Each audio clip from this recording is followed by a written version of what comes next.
는 이 예. 얘기를 합니다. 의원님께서 지금 전체 누적 득표율로 19.303, 예. 김민석 후보가 17.16. 격차가 많이 좁혀졌고, 좁혀졌죠. 그리고 이제 순위가 뒤집어질 가능성이 더 높다. 뭐 이런 진단을 하는데요. 언론의 이런 보도에 대해서는 어떻게 판단하세요? 그래서 제가 이제 그 불경 끝나고 네. 창원에서 끝났는데 의원들이 팬들하고 사진도 안 찍고 인사도 안 찍고 막 달려가요. 그러니까 어디 가냐 그랬더니 필리버스터 때문에 본회의장 간다는 거예요. 네네네. 그 의원들이 본회의장 온 게 12시가 넘은 시간이에요. 그냥 올라가는 의원들에게 다 전화를 했어요. 얼마나 힘드냐. 네, 일일이. 예, 다 전화했습니다. 온 분들도 계시고 속상해서 온 분도 한 두 분 정도 계시고 나머지 5분 의원이 계시는데 제가 김민석 의원한테 이렇게 얘기했어요. 쫓아오고 있는데 찔끔찔끔 쫓아오지 말고 확 뒤집어 엎어라. 김민석 의원한테? 예. 그렇게 얘기했습니다. 그리고 순위가 뭐가 그렇게 중요하냐. 이게 민주당이다. 난 그렇게 본다. 그리고 이제 그날 유세 때 이 얘기를 하고 김민석 의원한테 또 사과를 했어요. 네. 둘의 개인적인 통화 내용을 공개했어요. 내 정치적 유세에 써먹어서 대단히 미안하다 그러니까 그러더니 네. 써먹을 줄 알았지. 그래요. 네. 온화하잖아요. 네. 이게 그 따뜻하잖아요 서로. 네. 근데 그렇게 해놓고 보니까 네. 아까 제가 이제 그 성격 규정을 하자 그랬잖아요. 네. 지금 반은 좀 놓은 거 아닙니다. 이제 스타트 라인에 서 있는데 네. 많은 분들이 정봉주 돌풍 뒤집어 엎어도 된다 그러니까 정봉주가 이제 되나 보다 그러고 저한테 표를 안 찍으려고 그래요. 진짜로. 정말. 바닥 분위기가 네. 이름을 5등 밖으로 밀려나요. 5등 밖으로. 예. 네. 그럼 저는 다들 5등 공포가 있어요, 지금. 5등 공포가 있죠. 네. 5등은 자야 조선의 독립국임을 선언하노라. 그래서 지금 그래갖고 이게 자칫 잘못하면 5등 밖으로 밀려날 판이에요. 네. 아니, 저는 근데 이제 기세 좋게 한 말씀 했는데 이제 정봉주는 돌풍이라고 하니 됐고 정봉주 굳이 안 찍으란 얘기구나 저게. 네. 저를 찍어줘야죠. 원에 한 표. 예. 아니 근데 그러니까 원내 하나, 원외 하나 뭐 이렇게 예. 말씀하시고 통합 말씀 많이 하시고 예. 그리고 제일 형님이시라면서요. 맏형. 그러니까. 예. 그러니까 지금 출마 후보 가운데 제일 연세가 많으신 거예요? 연세가 많죠. 예, 대학도 연세대학 나오고. 근데 이제 그것이 그래갖고 이제 지방 가갖고 제가 내년부터 지하철 무임승차입니다. 그러니까 사람들이 가만히 계세요. 지하철이 없는 지역이었어. 그건 우리의 문화였어. 세상에. 수도권의 문화였어. 그래서 제가 그거 진짜. 내년부터 국민연금 받는 65세입니다. 이랬어야 되는데. 예. 근데 그게 그 교통 약자들을 위한 새로운 대안이 필요하다고 언젠가 이준석 대표 그런 얘기 했었잖아요. 예. 그 노인회하고 토론도 하고. 맞습니다. 그 지역이었구나. 그런 지역이죠. 예. 지하철 없으니까 지하철 반응이 무임승차입니다. 그러니까 웃어야 되는데. 어쩌라고. 우린 지하철 없는데. 예. 예. 그러니까 그런 것도. 내년부터 이제 국민연금을 받습니다. 네. 예. 좋으시겠습니다. 노령연금입니다. 노령연금이 나오는 거예요? 예. 그런데 이렇게 막, 그 이른바 정봉주 돌풍이 예. 잠재워진 이유가 이재명 대표 의중이 좀 반영된 거 아니냐 이런 분석도 언론엔 나옵니다. 서운하지 않으세요? 뭐가 서운해요. 그리고 네. 김민석 한준호 의원이 네. 마케팅을 잘한 거죠. 아, 이재명 대표가 네. 옆에 이렇게 붙거나 자기하고 사진 찍거나 이런 걸 말릴 수가 없잖아요. 대표니까. 예, 근데 들어갈 때 사람들 카메라 찍을 때 싹 대표님 손잡고 우리는 원팀이다. 뭐 이제 이렇게 마케팅을 한 거예요. 예. 거기 언론이 넘어간 거지. 그게 잘한 거예요. 근데 의원님은 유세 중에 네. 뭐 소위 얘기하는 친명 호소 이런 건 안 하시잖아요. 의원님의 가끔씩 해요. 가끔씩 해요? 예, 가끔씩 하는데 이제 민망해갖고 많이는 안 하는데 이재명 대표하고 제가 20년 관계예요. 그럼 많은 분들은 최근에 한 3, 4년, 4, 5년 사이에 이재명 대표를 만나고 네. 본인이 뭐 친명임을 얘기하는데 하는데 네. 우리 살다 보면 미운정 고운정이라 그러잖아요. 예, 예. 고운정은 오래 안 가도 미운정은 오래 갑니다. 제가 이재명 대표하고 많이 다투고 싸웠어요. 그럼 뭘로 그렇게 노선? 그렇죠. 정책? 노선이죠. 네. 정책 이런 건 아니고 네. 이제 거기는 정동영 기업에서 선거운동을 했고 네. 저는 그 손학규 기업에서 네, 선거운동을 네. 했으니까 다툼이 벌어지죠. 언제 대선 때? 2007년이요. 2007년 대선 때. 2007년에 그러니까 이제 그렇게 하다 보니까 뭐 충돌이 있었는데 또 금방 화해하잖아요. 네, 우리가. 예. 그러니까 서로 미운정 고운정 다 쌓여 있으니 예. 지금 내가 친명이고 내가 이재명을 지켰습니다라고 하는 얘기하는 걸 보면 예. 제가 좀 가소롭죠.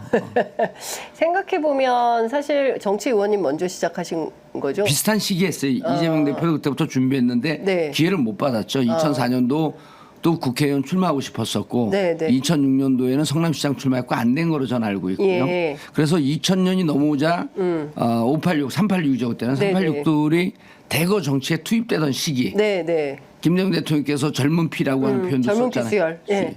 그때 이제 하려고 했고 그때도 직간접적으로 이렇게 봤던 시절이 있었죠. 그래 이제 본격적으로 본 거는 2004년 이후 2007년 이때부터 봤죠. 네. 그러니까 그 20년 세월 동안 네. 우리가 얼마나 많은 일을 서로 겪었겠어요. 그래서 지금 내가 뭐 친명이고 내가 이재명 대표 지킨다 그러는데 글쎄 제가 여기서 이제 뭐 그런 말씀까지 안 드릴 텐데 나중에 상황이 어떻게 되시는지 보자고요. 네. 예. 호남의 표심이 제일 중요할 것 같아요. 예. 수도권하고. 예. 호남은 누구를 선택할 걸로 보십니까? 제가 이제 그거는 딱 정확하게 말씀 안 드리고 호남을 쭉 이렇게 보면 네. 저는 우리는 민주당은 이거예요. 운동권 세력과 호남 세력이 만나서 만든 정당이거든요. 네. 그러니까 민주당의 중심은 호남입니다. 네. 지역적으로는. 지역적으로. 근데 이분들 보면 물론 이제 부산 이런 분들이 네. 좀 섭섭하겠지만 스타트는 그렇게 해요. 네. 그리고 이제 그 김대중 정신을 부산에서 온몸으로 광주항쟁 정신을 받아들인 거죠. 그렇죠. 그래서 이제 부산은 그 나름대로 더 의미 있는 지역이고. 네. 이렇게 부산에서 우리 내부 경선도 부산에서 이기면 결국은 광주에서 이기는 이런 형태. 네. 근데 제가 부산에서 졌어요. 아. 뭐 그거는 뭐 그 기록을 깨지기 위해서 존재하는 거니까. 근데 이제 호남민들은 쭉 이렇게 다녀보면 네. 의원님들이나 뭐 이렇게 시장 군수님들이 오다를 내리는데 무척 조심해요. 아. 함부로 오다를 못 내립니다. 당원들한테 욕 먹어요. 아니 근데 뭐 오다 받고 움직이는 당은 아니잖아요. 그게 이제 네. 세게 먹히는 지역도 좀 있습니다. 아 그래요. 그러면 당원들임에도 불구하고 네. 정보 노출이 안 되면 예. 8명 중에 누가 제일 적합한 사람인가라고 하는 판단이 잘 안 쓰기 때문에 네. 위원장에 물어보기도 하고 의원님들한테 물어보는데 많이 물어봐요 실제로. 근데 이제 호남 분들은 이 8분을 갖고 2명 판단할 수 있을 정도의 높은 정치 의식을 갖고 있고 본인들과 소통을 무척 활발하게 합니다. 그래서 저는 호남민들은 네. 지금 정봉주의 주장하는 것을 보거나 네. 누구 후보의 주장하는 것을 보는 게 아니라 네. 이 주장의 신빙성, 신뢰성을 따지기 위해서 예. 그가 살아온 역정 과거의 길을 봅니다. 전 그렇게 믿어요. 네. 길을 보면 어떤 후보를 찍을 것인가 네. 라고 하는 판단을 하겠죠. 그래서 저는 이번 주에 이제 지난주는 부울경 충북 충남 충북 할 때 이제 제가 그 1등에서 좀 밀렸는데 네. 뭐 등수 별로 중요하지 않아요. 진짜 중요하지 않습니다. 우리가 원팀하는 게 중요하죠. 네. 근데 이제 지역 누가 수석이 되느냐는 중요한 거 아니에요? 그것도 이번에 그러니까 제가 뭐 참여하면 저와 관련해서 뭔가 다 중요하다 그래요. 아니요. 지난번에도 그 정청래 수석 최고 원래 근데 민주당에 수석 최고가 있어요? 없어요. 그게 만든 거예요. 그러니까 옛날에 없었는데. 예, 아니 수석이란 말 자체가 없어요. 없었는데. 아니 제도로 수석이라는 게 없는 것 같은데요. 없어요. 다 1부터 5까지 똑같은 거 아니에요? 맞습니다. 없어요. 다만 예. 등수이기 때문에 발언 순서가 1번서부터 5번까지인데. 아 발언 순서. 예, 근데 이재명 대표 들어갔고 그 발언도 앞으로 했다, 뒤로 했다, 막 거꾸로 했다 이러면서 예. 발언도 섞어버린 걸로 알고 있어요. 제가 알기로. 그러니까 잘하는 거죠. 중요한 예. 건 말씀해 주신 대로 그 5명의 원팀을 어떻게 구성해서 예. 새로운 지도부가 윤석열 정권에 맞서서 어떻게 싸우느냐 전략적으로 맞습니다. 이게 중요한 포인트인 것 같은데요. 제가 그 오시는 의원님들께 다 여쭤보는 공통 질문 비슷한 건데 예. 지금 윤석열 대통령 거부권 행사 계속하고요. 예. 국회에서는 그에 맞서서 계속 입법을 하고 있습니다. 그리고 재의결해도 또 국민의힘 벽에 부딪혀서 이게 가결이 안 되는 상황이 계속되고 있고 그 상황에서 이제 계속 지리한 공방이 이어지니까 무관심 또는 혐오 같은 게 생기면 이게 사실은 대중이 떠나면 안 되잖아요. 정치에서 관심을 계속 가져야 되는데 여기에 어떤 해법이 있겠습니까? 뭐 국민의힘 비판하고 윤석열 대통령 비판하는 건 너무 약간 어찌 보자면 상수인데 여기서 어떤 그 새로운 돌파구를 마련할 수 있을까요? 지금으로부터 100여 년 전에 네. 막스 베버라고 하는 사회학의 신, 사회학의 신. 정치의 신, 네. 이분이 사회학자. 예. 사회학자 이분이 똑같은 얘기를 합니다. 그분이 학자로서 위대한데 네. 현실 정치에 출마해서 다 떨어져요. 한 번도 안 돼. 아, 예. 저는 됐는데 그분은 안 돼요. 그분이 뭐라고 말씀을 하시냐면 정치는 항상 희망을 갖고 도전하지만 결과는 늘 잿빛 암울한 결과밖에 없다. 그러니까 아름다운 무지개 장밋빛 인생이 아니다 정치는. 네. 그러나 정치인은 그럼에도 불구하고 하는 강렬한 의지를 가져야 된다. 네. 왜? 대의에 대한 헌신, 대의에 대한 책임감 때문에 그렇다. 그러면 우리 민주당 의원들은 특검법이 거부권에 부딪혀서 좌절하고 그럴 때 무슨 역할을 해야 되냐면 우리 지지자들이 좌절하지 않도록 네. 그 강력한 의지를 보여줘야 되는 거예요. 제 말이 그 말이에요. 예, 제 포기하지 얘기가. 말고. 예, 포기하지 말고 그래서 어떻게 하면 정치는 사람들을 예. 항상 문구를 외우면 됩니다. 그럼에도 불구하고 예. 나는 돌진한다. 예. 그게 가장 대표적인 인물이 또 정봉주 아니에요 여기서. 그럼에도 불구하고. 달려라 정봉주? 예, 그래서 정치적 결과는 네. 항상 장미 평등한 사회에 차별 없는 사회에 노무현 대통령께서 지역 차별 없는 사회에 평등한 사회를 꿈꿨지만 네. 됐습니까? 안 되잖아요. 그러나 또 그 20년 김대중 대통령 시절서부터 쭉 보면 3명의 진보 진영 대통령이 바뀌면서 조금씩 바뀌어 나가잖아요. 네. 역사는 진무하는 거예요. 네. 그러니까 지금 거부권 행사했다고 합니다. 저들은 반동 세력이 있기 때문에 할 수밖에 없습니다. 네. 그럼에도 불구하고 우리는 뚫을 길이 있다라고 하는 확신을 갖고 미는 거예요. 네.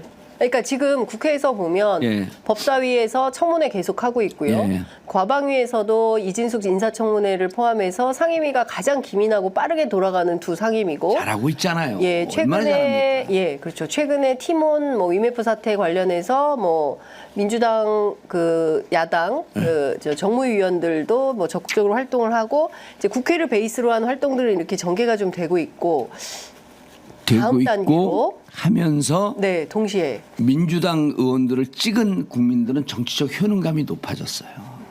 그럼 왜 민주당의 지지율이 떨어지고 네, 그렇죠. 국힘의 지지율은 올라가고 올라가냐. 윤석열 대통령 지지율은 다시 반전하고 올라가냐. 예, 이렇게 되면 네, 중도층이나 정치 저관여층 네. 이런 분들이 떠나요. 그럼 이제 보이잖아요. 아 이게 윤석열과 보수의 전략이구나. 정치의 저관여층이 떠나게 하는 거예요. 그럼 우리는 어떻게 합니까? 정치의 고관여층들을 일단 아주 단단하게 묶어 세우고 네. 동시에 우리가 주장하는 것이 민생 문제라든지 또 다른 정치적 문제라고 하면서 자꾸 정치적 저관층들에게 설명을 해야 돼요.